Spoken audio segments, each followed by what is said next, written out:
Hello everyone and welcome to the Western Region Football League Post Match Show. I'm Louie Bulzomi, filling in for Kevin Hillier tonight along with Steve Thom and Tomsy. It's round one of the new Division 3, of course, for the first time since '98. The division's brought in. Auburn winners over North Sunshine today quite convincingly. Yeah, good win to Auburn Vale. They're rolling along quite nicely at the moment. That's a big win over North Sunshine, and they're just aiming for the finals now. The Cobras. So good luck to them, and continue up the good work. Likewise, of course, with Sanctuary Lakes, who sit just behind them with a big win over Laverton. Yeah, that fight, we spoke to them earlier on off air, and that did a rod down at Sanctuary Lakes. That fight for the top two position, 1 and 2 down in Division 3, it's going to come right down to the wire, and obviously that's a double chance only for 1 and 2 that are down in Division 3 and Division 2, obviously. But Sanctuary Lakes, they want to continue winning, and it's a good one against Laverton today. And likewise with Braybrook as well, bouncing back from their loss last week to take down Tarneet. Yeah, good win of the Brookers. They needed that. It's been a horror couple of weeks for them. Stevie Pearce with his 8 goals and also named best on ground today makes a big difference in that lineup. So they'll be pretty primed to get it right for the next 4 weeks, Brookers, before they do play finals as well. So over the page now to Division 2, and in the battle of the Footscrays, it was the Uze boys doing the number 4 West Footscray with a solid win over North Footscray. Yeah, good win to the Roosters in the bit of rivalry over the many years, West Footscray, North Footscray games. Jamie Lane with his 5. He's had a good couple of weeks, Jamie Lane. It just matches in well in that area with Damien Uze inside that 50. So well done to Jamie Lane. Now, the talk of the entire league, let alone Division 2, would be Orden now. Their second loss in a row, but a huge loss and a statement-making loss against Parkside. That's smacking. That is a big, big win today for Parkside. Look, Orden, it's no excuse. They've got a few out, few injured, no doubt. Hopefully they can get it back over the next few weeks. Parkside wanted to make that statement today, and they've more than just made it. That's going to make it hard for Orden, just morale-wise. They've dropped from first or second down to 4th today on the ladder. Still a few weeks to go, but tell you what, they'll be pretty disappointed in that. Parkside, on the other hand, they'll be flying now, sitting on top of the ladder, and they know what they're aiming for now, the Parkers. That they do, and Paulo Shade, speaking of sitting on top, still on top of the goal kicking with his 6 today to go to 89 for the season, with Wyndham Vale's big win over Sunshine Heights. Yeah, good win again to Wyndham Vale. As you mentioned, Paulo Shade, fantastic. He's having a real purple patch at the moment, 23 goals in the last 3 weeks. It's been fantastic. He's a key for him. And Wyndham Vale Falcons are another team too. Once again, Division 2, we're talking about that top 2 finish to get the double chance. Wyndham Vale will be pretty keen to get hold of that. They will, and Manor Lake salvaging something from a bit of a disappointing second season with a win today, a close one over Caroline Springs. Yeah, well done to Manor Lakes. Been a pretty forgettable season in a lot of ways sometimes for Manor Lakes, but good to see them bounce back today. And Baker and Pavez in their best. Good to see Frankie Pavez playing some good football in this second half of the season.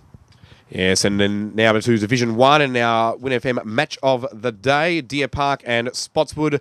Deer Park keep the undefeated record alive, just though against a pretty determined Spotswood who pushed them all the way. It was a funny sort of game. Deer Park, quarter time, you probably thought how far, but as we know, Spotswood never give up, never say die. They bounced back. They got within, 7 points at one stage. Spotswood had all momentum, got a lot more aggressive in the game, and Deer Park were a little bit gobsmacked, I think, throughout different stages.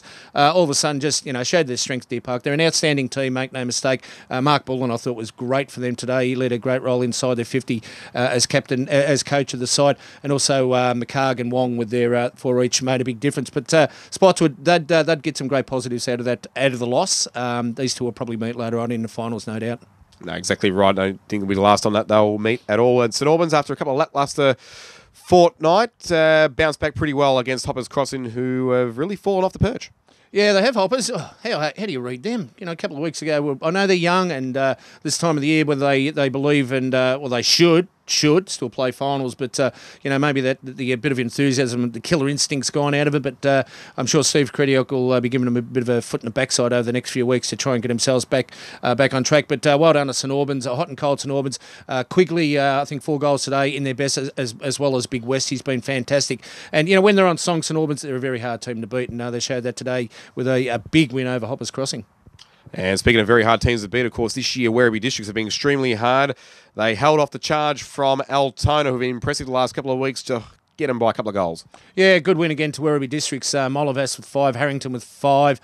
Look, they just keep defying everything at the moment. Werribee, they're tested in a couple of games. They have some really big wins on the scoreboard. Other games, they're really tested right down to the wire. They keep getting over the line. That's a sign of a very good side. Werribee Districts just getting bigger and stronger and more confident, and the self-belief. Being into a new competition as they are this year, getting to know opposition sides, that's going to make a big difference when it comes to the finals. But that's another good win then for them again today, where they were tested throughout that game.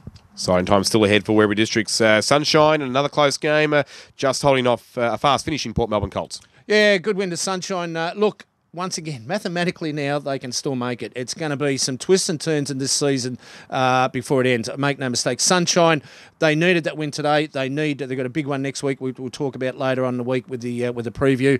But they needed that win today against Colders. They've got it in a hard-fought one. They come home hard at the end. Poor Colts. Sunshine have just got to continue playing that 3.5, 4 quarters of football. But good to see Alan Douglas in amongst their best and goal kickers again today for Sunshine Kangaroos. And as we said, they're a rough outside chance. Funnier things happen in football. So let's see what unfolds for them. Indeed, and arguably the biggest positive story of the season, Yarraville Seddon finally on the board, coming from behind to knock off Albion and holding them goalless and scoreless in that final term as well. They'd be very disappointed, the Albion Football Club. Aaron Timms, the match committee, the whole lot in that loss. They've it's a regroup for them to rebuild, but Yarraville Seddon Eagles, absolutely brilliant, fantastic. A lot of hard work, a lot of frustrations gone in this season. Disappointments through injuries, through key players, key recruits they've got. Jesse Smith would be absolutely wrapped in that win today, as a whole of the club should. And this just builds a platform for Yarraville Seddon Eagles for 2015 and beyond. Still 4 rounds to go, obviously, in this season. But to retain players, to find out, if they're going to be Divi 1, Divi 2 next year, whatever unfolds, but to rebuild in the club. So that win today against Albion, I think it's just fantastic for morale. And on that bright note, that wraps us up here for the Western Region Football League Post Match Show. We'll see you next week.